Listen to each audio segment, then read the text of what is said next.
noite. Paz, tudo bem? Tudo bem, Rê? Paz, pessoal. O som está bom, ok. Vamos lá. Então, olha só. A gente está no segundo, é importante você acompanhar aí, porque nós estamos, né, nós vamos começar a 15ª lição, tá? 15ª lição, porém nós estamos já no segundo propósito, né? Você foi formado para fazer parte da família de Deus. Então nós temos, na realidade nós temos 4 propósitos, ok? A gente está no segundo, estamos entrando no segundo, nós vamos passar os 7 dias aí, né, 7 lições, falando sobre você foi formado para fazer parte da família de Deus. Assunto maravilhoso, muito bom esse assunto. Boa noite, Paz, tudo bem? Boa noite, Kemi, boa noite, Edson, Regina, boa noite, Débora. Vamos lá? Vamos começar? Estou empolgadérrimo.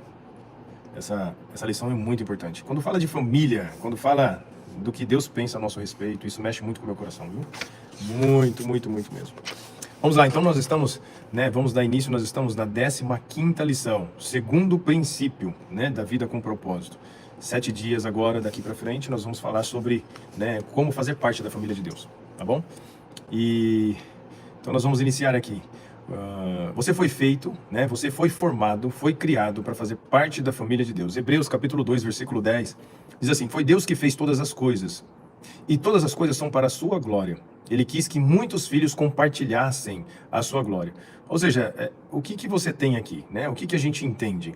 Deus criou todas as coisas, Ele criou todas as coisas. E Ele criou um plano, o plano dele é top demais. O plano dele é que Ele quer dividir a glória dele com você. Ele quer dividir a glória dele conosco, né? É mais ou menos assim, um pai orgulhoso criou todas as coisas maravilhosas, perfeitamente, excelente, né? E ele chama a gente para convidar. É mais ou menos assim: filho, você vai fazer parte desse plano e você vai brilhar comigo. Você vai transmitir a minha glória para o mundo. É isso. É isso que a palavra de Deus está nos dizendo, tá? Até aqui. Veja com que grande amor o Pai Celeste nos ama, pois Ele consente, ou seja, Ele permite, Ele concorda, Ele aprova e Ele autoriza, né, em que sejamos chamados seus filhos, verdadeiramente somos.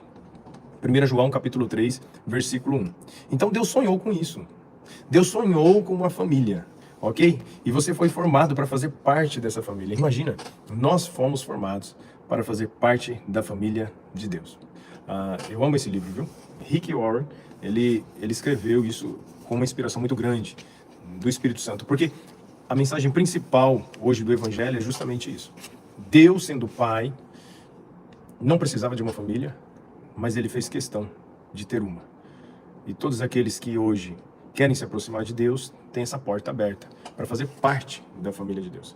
Então, isso Deus consente, Ele permite, Ele concorda, Ele autoriza que nós sejamos chamados filhos de Deus, né? Por que Ele concorda? Porque no início, né, a religiosidade, os fariseus da época, eles não concordavam com isso, porque Deus é soberano e não se pode falar dessa forma com Deus, né? Deus, ele está inacessível, Ele é divino, soberano e é distante de qualquer pessoa comum, como eu e você, acessar Ele. Então, assim, quando Jesus ele falou isso, quando Jesus, a mensagem principal de Jesus foi falar e dizer que Deus gostaria de ser chamado como Pai, e Ele vai nos ensina a orar ao Pai dessa forma, a Deus dessa forma, aí isso trouxe, na realidade, a condenação de Jesus. Então, preste atenção, porque esses últimos 7 dias agora que nós vamos estar ministrando sobre isso, revendo, falando sobre isso, é uma mensagem muito importante, muito importante. A mensagem importante é que Deus quer que você faça parte da família dele. Você foi formado para fazer parte da família de Deus. Deus quer uma família e criou você para fazer parte dela. Esse é o segundo propósito de Deus para a sua vida, a qual foi planejado antes que você nascesse. Foi bem antes. Porque antes da fundação do mundo, antes de toda a criação, Deus já planejou isso, Ele já sonhou com você. É importante que você pense nisso, porque assim, a gente ouve isso e não pensa, né, com a profundidade que a palavra de Deus tenta nos garantir que Deus sonhou conosco. Ele projetou a nossa vida e projetou a nossa vida com Ele. Então, todo ser humano que nasce hoje tem esse propósito. Por isso que é importante a gente analisar a forma como nós estamos instruindo os nossos filhos, ensinando os nossos filhos. Eles precisam conhecer Deus, e eles precisam conhecer Deus através de nós.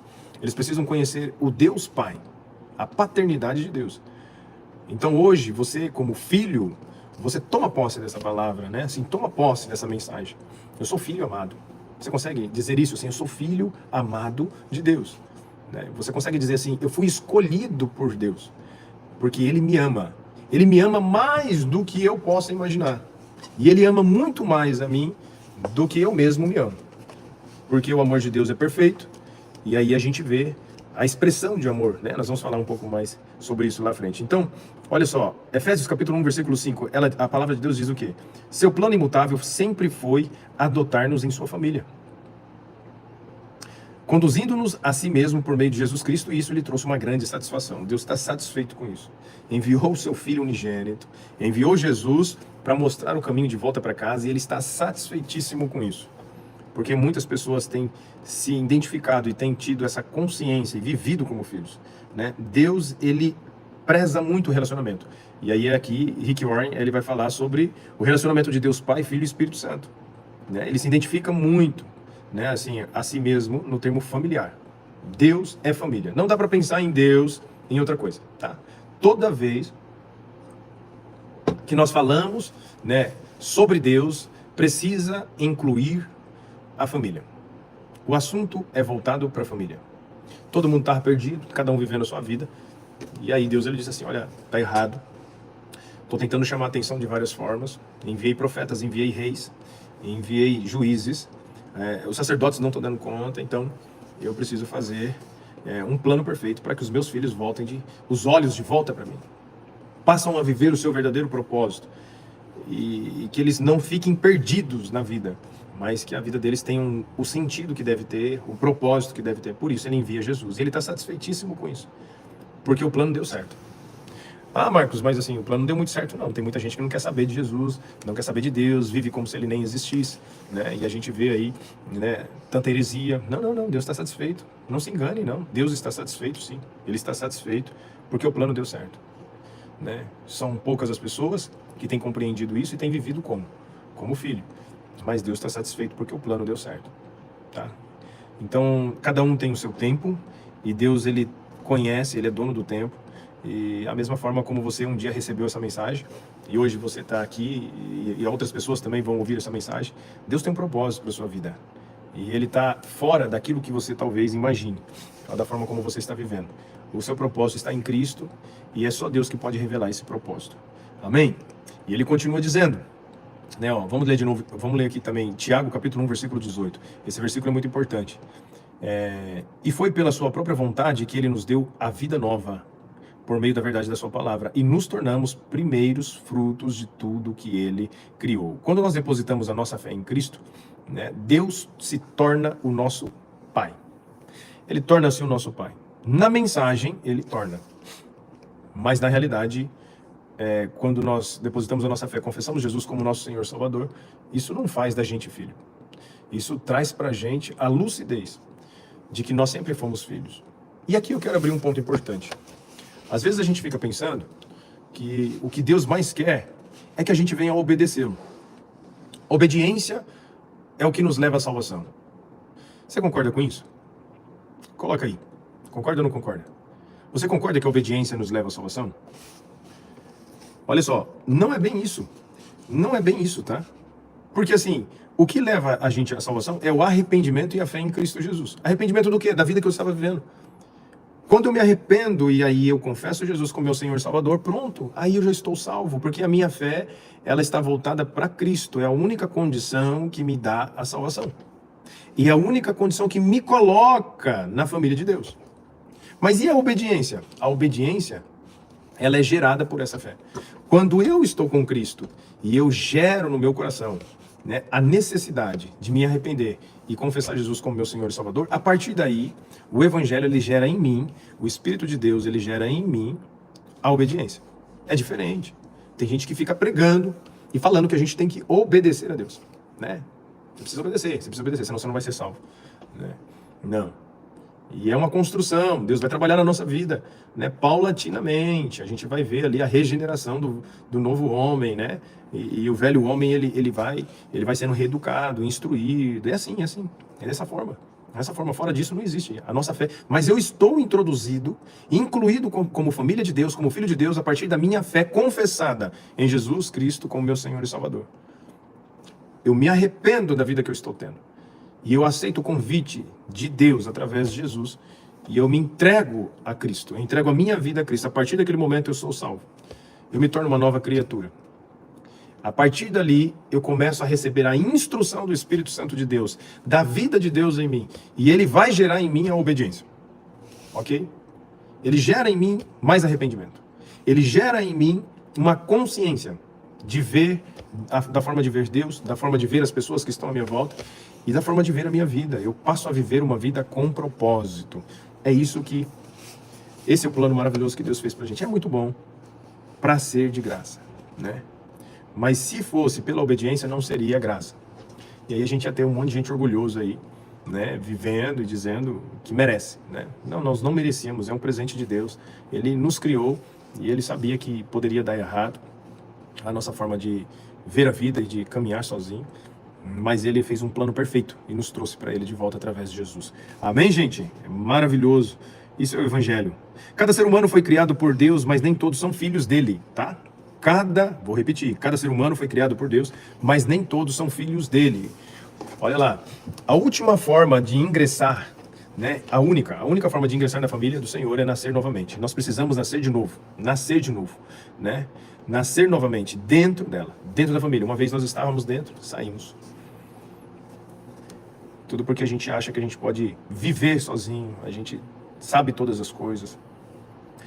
Então você se torna parte da família humana no primeiro nascimento.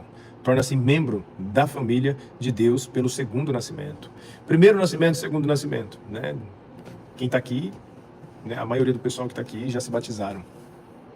E ali então está estabelecido o nosso segundo nascimento. Por isso Jesus ele vai falar lá com Nicodemos, né? Assim, Nicodemos fala: como eu posso participar do reino de Deus? Como que eu posso, né, viver uma vida eterna com Deus? Como eu posso ser salvo? Questiona Jesus, Jesus fala: você é mestre da lei, você não sabe dessas coisas, né? É necessário que você não precisa fazer mais nada, é necessário você nascer de novo. E aí ele vai falar: como que eu posso nascer? Aquele questionamento todo, né? De novo, acaso eu tenho que entrar no ventre da minha mãe mais uma vez? Não, você tem que nascer da água e do Espírito. Da água e do Espírito. Então, mais uma vez eu dizendo, né? Eu preciso confessar Jesus, crer nele como Senhor e Salvador. A partir daquele momento, o Espírito Santo começa a fazer eu nascer de novo. Eu nasço de novo para uma nova vida, para uma nova consciência, para uma nova fé, para uma nova forma de ver o mundo, de ver as coisas, de uma nova caminhada, de um novo conhecer com Deus. Tem gente que entende Deus, já está na igreja há muito tempo, mas não nasceu de novo. E quando ele nasce de novo, ele começa a caminhar com Deus e começa a entender a paternidade de Deus. E é interessante que a simbologia que Deus faz traz para a gente várias analogias, né, que ele estabelece, que Jesus estabelece, traz para a gente o entendimento físico das coisas, o entendimento materiais das coisas. Quando ele fala de nascer da água do Espírito, fala do Espírito da consciência, mas ao mesmo tempo ele fala da água, e você lembra do líquido miniótico. É como se você nascesse da vida, né, de um lugar, né, onde a própria vida gera mais uma vida. Que a água simboliza a vida, e Jesus ele vai falar que ele mesmo, dele fluirão rios de água viva. Então o batismo nada mais é um símbolo daquilo que espiritualmente está acontecendo. Eu estou nascendo de novo do Espírito, ganhando uma nova consciência de uma nova pessoa em Cristo, que é só ele, através do Espírito de Cristo, a gente passa a ter essa nova consciência. E eu sou gerado também da água. Então, simbolicamente, isso mostra que nós estamos sendo gerados de novo, nascidos de novo, para uma nova vida. O batismo é maravilhoso, gente. Eu amo o batismo. Eu amo o batismo. 1 Pedro, capítulo 1, versículo 3, e Romanos 8, 15 e 16, diz assim: ele nos deu o privilégio do nascer de novo, da maneira que agora nós já somos membros da própria família de Deus. Quer saber o segredo para você ser filho de Deus? Você quer saber como que você se torna filho de Deus? Né? Você precisa de um currículo espiritual. Tô brincando. Você não precisa de currículo espiritual. Você não precisa, né, de ter uma nova profissão. Você não precisa de nada disso. Basta você crer em Jesus Cristo e ponto. É o que está dizendo. Crê em Jesus Cristo e pronto. Aí você faz parte da família.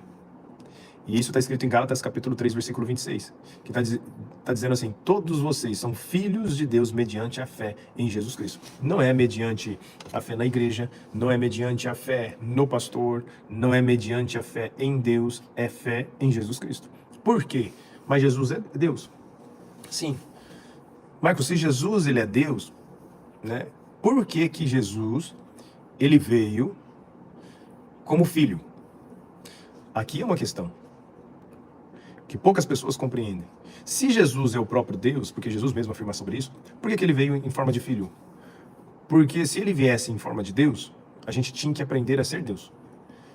Mas como ele veio em forma de filho, entende? Não dá para entrar na família se não gerar essa consciência. Ele só veio como filho porque eu preciso aprender a ser filho. Eu preciso saber viver como filho e não como Deus. Entende?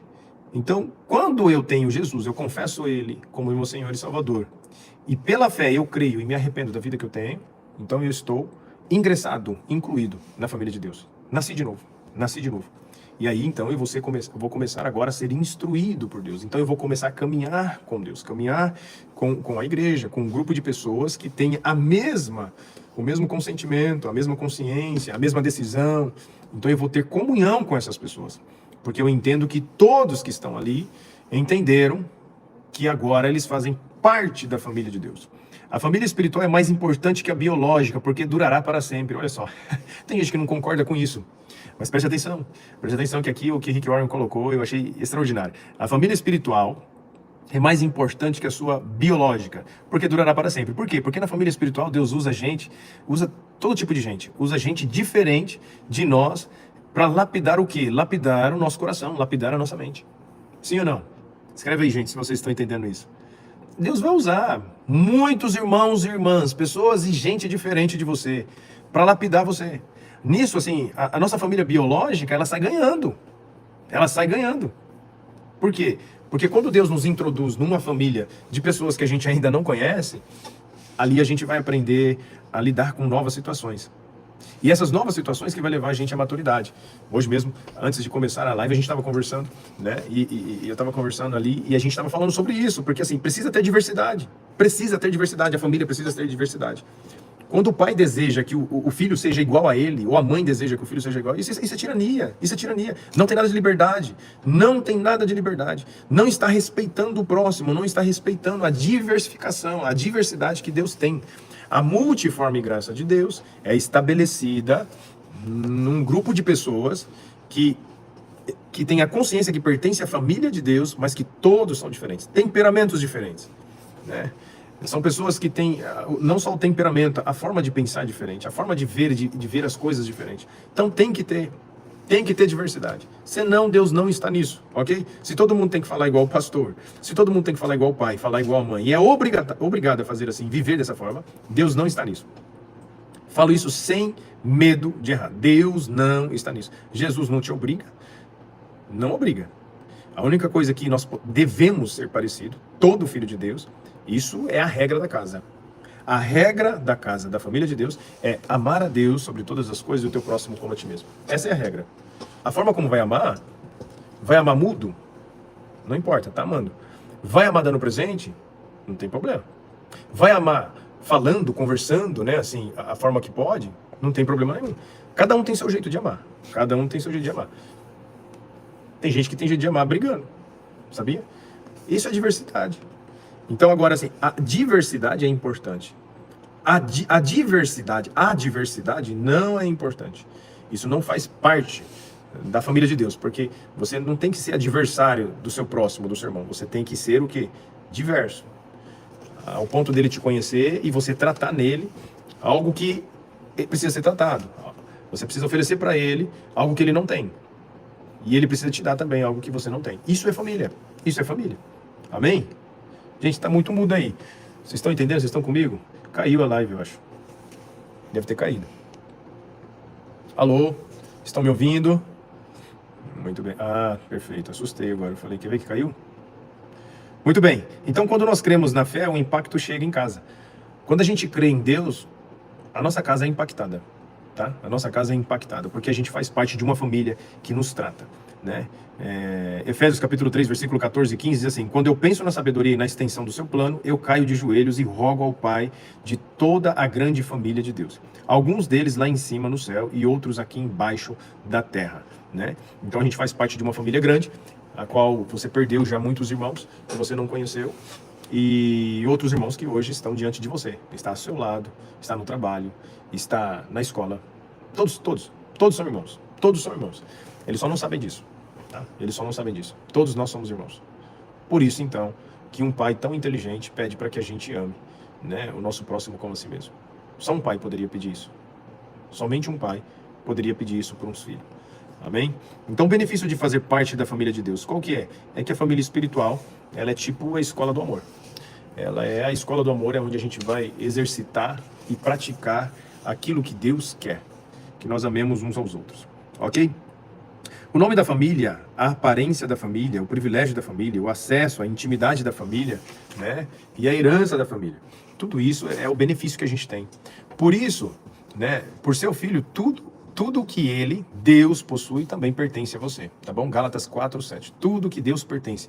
Não, tudo que pertence a Deus também pertence a você. O Novo Testamento dá grande ênfase à nossa valiosa herança. Filipenses 4:19 diz assim: o meu Deus suprirá todas as necessidades de vocês de acordo com as suas gloriosas riquezas em Cristo Jesus.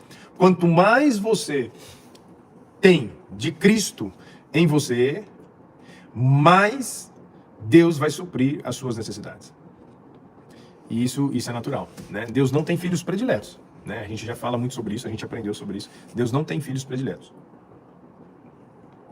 Mas aquele que se parece mais com Cristo, esse daí, Deus vai suprir muito mais as suas necessidades. Se Deus não tem filho predileto, Marcos, então por que acontece isso? Porque é o momento que a gente amadurece. Quanto mais uma pessoa manifesta Cristo na sua vida, mais madura ela se torna. Então Deus não tem filho predileto, mas essa pessoa se torna mais próxima de Deus. Então é a mesma coisa que você tem 2 filhos e você não faz acepção de ninguém. Mas aquele que está mais próximo de você, que está sempre te agradando, ele tira mais atenção de você. Então a melhor forma de você ter a necessidade suprida é você se tornar alguém que Deus tanto quer. E Ele deseja que a gente se torne cada vez mais parecido com Cristo. Amém? É maravilhoso esse assunto. Porque é a única forma que a gente tem de viver o nosso propósito. Se tornar cada vez mais parecido com Cristo. E aí então você vai se tornar a pessoa que Deus mais procura. Deus procura pelos filhos. E aqueles que o adorarão em espírito, em verdade. Esse versículo não está aqui, mas eu estou mencionando ele. Tá? Então vamos lá, gente. Efésios capítulo 1, versículo 18. Quero que vocês percebam quanto é rica e gloriosa a herança que Ele, Deus, tem dado ao seu povo. O que exatamente abrange essa herança, né? Primeiro, né? Está lá em 1 Tessalonicenses 4:17. Primeiro, seremos levados deste mundo a fim de estar com Deus para sempre. Uau, olha só. Deus já nos garantiu isso. Segundo, seremos, em 1 João capítulo 3:12, seremos completamente transformados para nos tornarmos como Cristo. Terceiro, Apocalipse 21:4, seremos livres de toda dor, de todo sofrimento, de toda morte. E o quarto, Mateus 25:21 ao 23, Marcos 9:41, seremos recompensados e reassumiremos, posições de trabalho. Trabalho é diferente de serviço, tá? Trabalho é diferente de serviço. Trabalho é aquilo que Jesus ele falou, meu pai trabalha até hoje, eu também. Então a gente vai ter uma função eterna, de estar sempre trabalhando de acordo com o reino de Deus. Com o reino de Deus. É diferente de serviço. Serviço você faz isso por uma remuneração, porque você precisa, né? Agora trabalho não. Então servir as pessoas, querendo realizar o coração de Deus, é você trabalhar sem remuneração, ok? Isso é o propósito de Deus.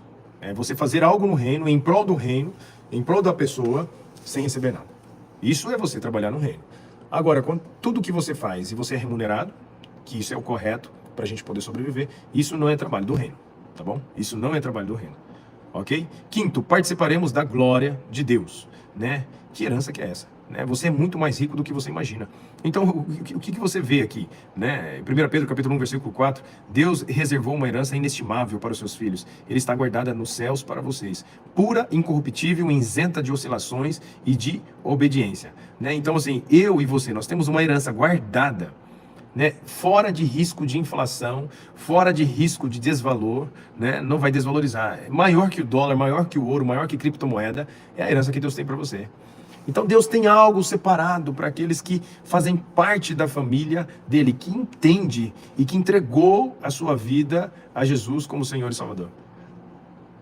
Viver para Deus, querido, viver esse propósito não é algo fácil. mas também é algo que recompensa eternamente. Você já pensou ter uma recompensa eterna, né? Então a gente precisa reavaliar muitas coisas na nossa vida. Hoje a gente está correndo, o mundo corre atrás da matéria, de tal forma, a gente emprega tanta força, a gente emprega tanta, sabe, a gente está disponível a fazer, andar esse mundo inteiro para realizar algo que é matéria. A gente faz tanto isso, mais do que os valores eternos. A gente busca muito menos os valores eternos. E tudo isso porque a gente ainda não conhece aquilo que Deus tem para nós.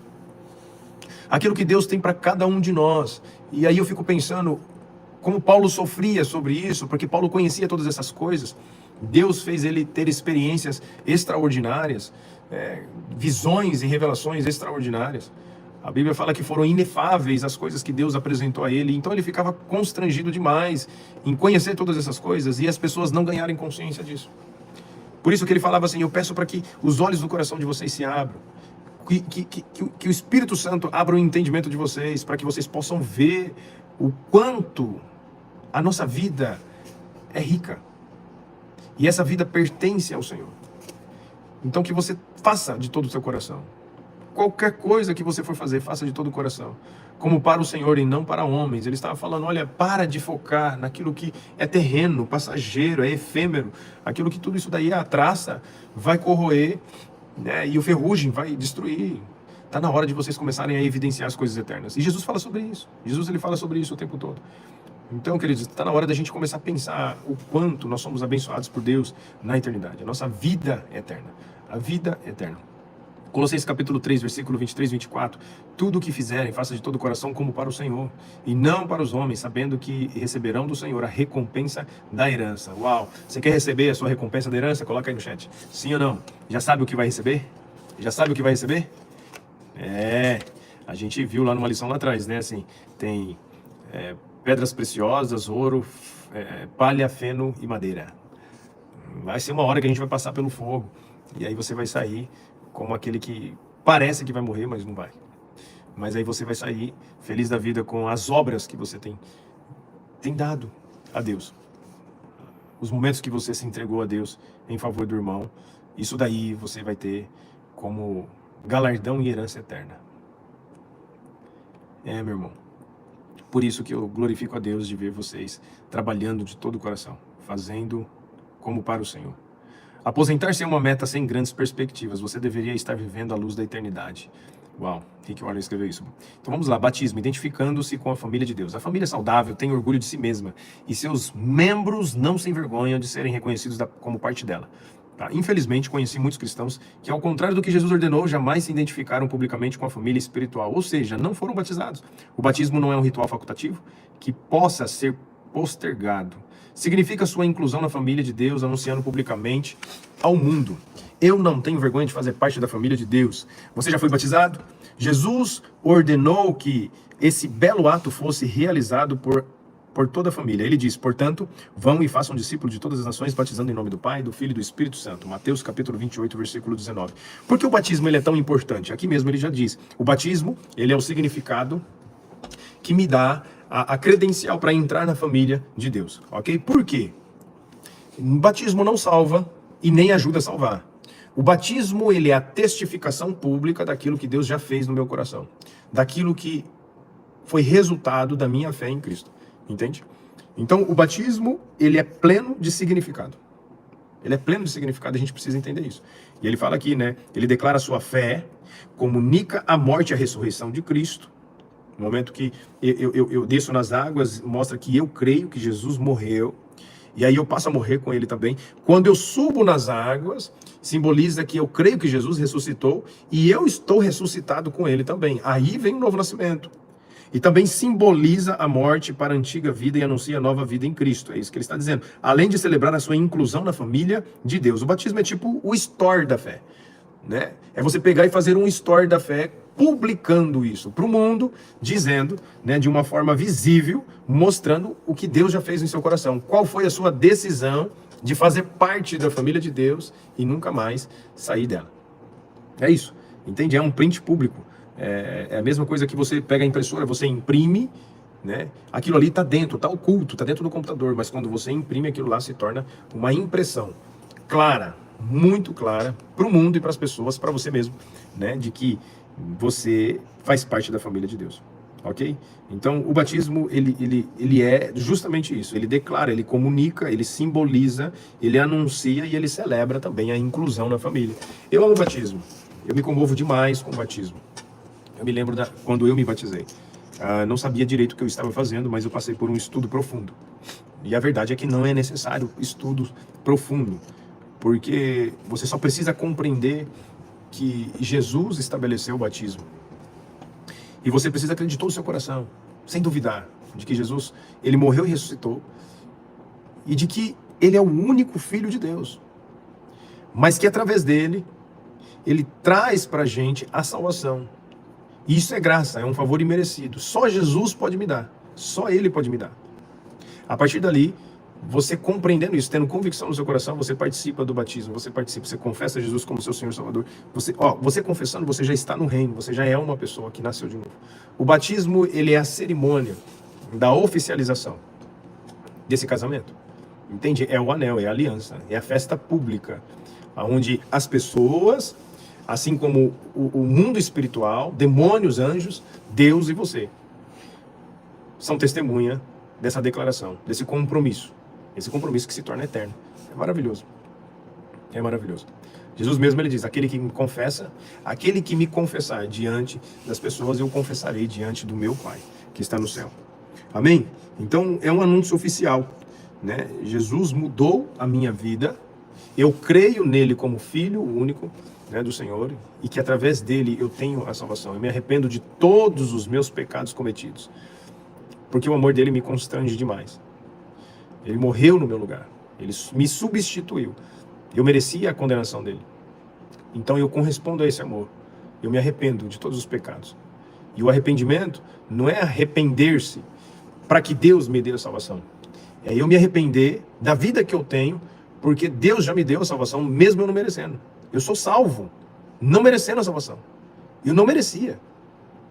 Eu era uma pessoa perversa aos olhos de Deus, inimigo de Deus, na minha forma de viver, no meu entendimento. Então, a partir desse momento, eu morro para mim mesmo, para os meus pecados, e me arrependo, não para Deus me salvar, mas eu entendo que Deus já me salvou e eu me arrependo por constrangimento. Por constrangimento. Não merecia tamanho amor. Amém? O batismo não me torna membro da família de Deus, né? Não torna membro da família de Deus. Somente a fé em Cristo faz isso, tá? Então, é necessário eu ter esse arrependimento de fé em Cristo, para que eu possa fazer parte da família. Compromisso íntimo firmado no coração. Ele se torna visível no batismo. Casamento. Estou namorando, mas eu não quero mais viver as ocultas. Eu quero tornar esse compromisso, né, público. É igual agora aqui Rick Warren fala que existe aqueles que tipo, não querem assumir compromisso. Só querem ficar desfrutando de uma boa vida, né? E é típico aquele cara que é cobrado pela família. E aí, você não vai ter compromisso, né? Assim, você não vai casar. A menina, ela chega e ela pergunta assim, você realmente não quer se casar comigo? Não quer que isso seja para sempre? Né?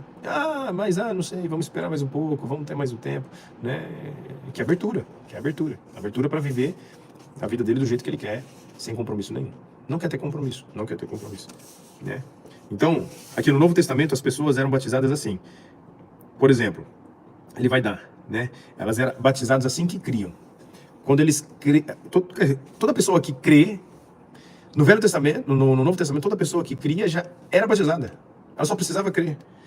Pedro estava pregando, os discípulos estavam pregando, Jesus estava pregando, você crê que Jesus Cristo, ele é o Messias, ele é o Senhor e Salvador, que ele morreu no seu lugar para te dar a vida eterna. Ele substituiu você, ele pagou todos os seus pecados e que através dele você tem a salvação de vida eterna e vida eterna. Então a pessoa, ela cria ali na hora. Então ela já ia e se batizava. No Pentecostes, 3.000 pessoas foram batizadas no mesmo dia que aceitaram a Cristo. Em outro momento, um líder etíope foi batizado no mesmo instante que se converteu. Paulo e Silas batizaram um carcereiro filipenses em sua família meia-noite. Não há nenhum caso de batismo adiado no Novo Testamento. Se você ainda não foi batizado como expressão da sua fé em Cristo, faça isso o mais rápido possível, como Jesus ordenou. Uau, então não tinha esse tempo de estudo, não tinha. Você só precisa crer. É isso, querido. Você só precisa crer. Você tem que crer em Jesus Cristo como seu Senhor e Salvador, o Evangelho, que Ele mesmo pregou e ensinou, que Ele mesmo é o caminho, a verdade e a vida, ninguém vai ao Pai a não ser por Ele, que Jesus morreu e se entregou por amor a mim e a você. Ele se entregou ao Pai por amor a mim e a você. Então, assim, através do seu sacrifício, Ele nos dá a chance de viver de novo, de nascer de novo. A partir desse momento que eu creio nessa mensagem, de todo o meu coração, aí então, eu sou batizado, eu confesso Jesus como meu Senhor e Salvador, eu sou introduzido na família como filho de Deus, e ali eu posso estar assumindo esse compromisso, me batizando nas águas. A partir desse momento, nós passamos ali a receber o Espírito Santo de Deus, que vai estar conduzindo o nosso raciocínio, as nossas emoções, e ali a gente vai começar a ser regenerado, ok? O maior privilégio da vida, né? Em Hebreus capítulo 2, 11, Jesus e as pessoas que Ele santificou pertencem todos à mesma família. Por isso, Ele não se envergonha de chamá-lo filhos e irmãos. Irmãos e irmãs. Deixa essa verdade maravilhosa entrar no seu coração. Você faz parte da família de Deus. E pelo fato de Jesus tê-lo feito santo, Deus tem orgulho de você. As palavras de Jesus são inequívocas. Mateus capítulo 12, versículo 49 a 50, diz assim: E estendendo a mão para os discípulos, disse: Aqui estão minha mãe e meus irmãos, pois quem faz a vontade do meu Pai, que está no céu, este é meu irmão, esta é minha mãe. Amém? Ser incluído na família de Deus é a maior honra, é o maior privilégio que se pode receber. Ok? Esse convite é dado para todas as pessoas, todos, independente de raça, língua ou nação. Todas as pessoas são convidadas a fazer parte, a nascer de novo e fazer parte da família de Deus. Por quê? Porque Ele quer dividir a sua glória com todos. Esse é o plano maravilhoso de Deus. Ele permite, Ele concorda, Ele aprova, Ele atesta que você entre na família dele. Então, todos aqueles que confessam Jesus como Senhor e Salvador é dados os direitos de se tornarem filhos de Deus por adoção. Adoção até o momento que você entende que você não era filho. A partir do momento que você começa a caminhar com o Senhor, o Espírito Santo revela algo maravilhoso, que você era filho, sempre foi, e que você decidiu viver a sua vida por conta própria, e que você teve uma amnésia por causa do pecado, por causa da vida iníqua. E aí então o Pai, por amor a você, Ele vai atrás de você e envia o caminho, a verdade e a vida. Quando você encontra o caminho, a verdade e a vida, você percebe que você sempre foi filho e que Deus Ele só mostrou o caminho de volta para casa através de Jesus. Amém? Essa mensagem é maravilhosa. Você faz parte da família de Deus? Que nós somos filhos amados de Deus. Nós somos filhos. Não importa o que você faça ou deixe de fazer. Sempre será filho. Sempre será. No coração de Deus está assim. E Jesus mesmo disse: na casa do meu Pai há muitas moradas. Se não for assim, eu não teria dito. Eu vou preparar, né, uma casa para cada um de vocês. Amém? Dia 15. Pensando sobre o meu propósito de vida. Tema para reflexão: fui formado para pertencer à família de Deus. Versículo para memorizar: seu plano imutável sempre foi adotar-nos em sua família, conduzindo-nos a si mesmo por meio de Jesus Cristo. Uau! Jesus é o único caminho que nos conduz de volta para casa, para os braços do Pai. Amém? Pergunta para meditar: como começar a tratar os outros cristãos como membros da sua família? Como que você pode fazer? Como que você pode fazer para tratar as outras pessoas, o seu próximo, como irmão? Tem algumas pessoas que vão questionar, falando assim: Marcos, mas assim, só é filho quem crê em Jesus Cristo como seu Senhor e Salvador. Essa é a condição para quem não crê.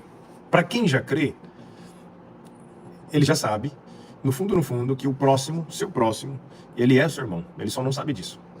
Ok? E eu acrescento aqui, Jesus ele disse: quem vê o filho, vê o Pai. Então, se você é um filho, você não vai precisar apresentar Jesus, mas ele, através de você, ele vai chegar até o Pai. Todo filho apresenta o Pai. E eu estou aqui como filho dizendo, né, assim, você tem um Pai que te ama. Ele se importa muito com você. E é necessário que você tenha comunhão com Ele. Você só pode fazer isso quando você se aproxima cada vez mais de Cristo. Porque através das gloriosas riquezas de Cristo, né, todas as suas necessidades serão supridas. Através da gloriosa riqueza de Cristo.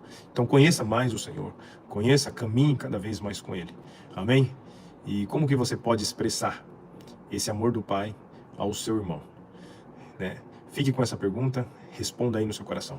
Deus abençoe, um forte abraço e até a semana que vem. Olha só, quem não teve esse livro, né, faça o esforço de tê-lo, porque você vai conseguir refletir muito, marcando, rasurando, escrevendo, ok?